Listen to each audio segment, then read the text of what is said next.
அந்த நிதிநிலை அறிக்கையில் ஏற்கனவே இந்த ஆட்சியினுடைய கடைசி நிதிநிலை அறிக்கை நாளைய தினம் சமர்ப்பிக்கப்பட இருக்கிறது.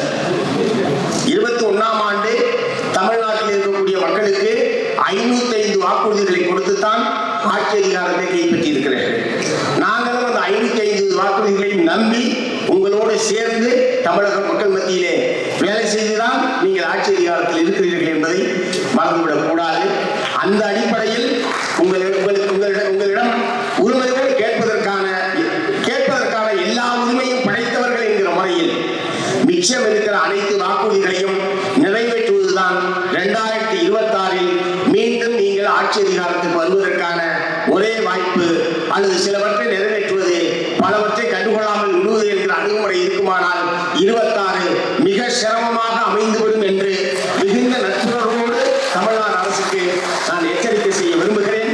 ஆகவே நாளைய நிதிநிலை அறிக்கை 100% 21ஆம் ஆண்டு கொடுத்த தேர்தல் வாக்குறுதியை திராவிட முன்னேற்ற கழகம் நிறைவேற்றியது என்கிற நிலைமை ஏற்பட்டால் எங்களை விட மகிழ்ச்சி அடைபவர்கள் வேறு யாரும் இருக்க முடியாது.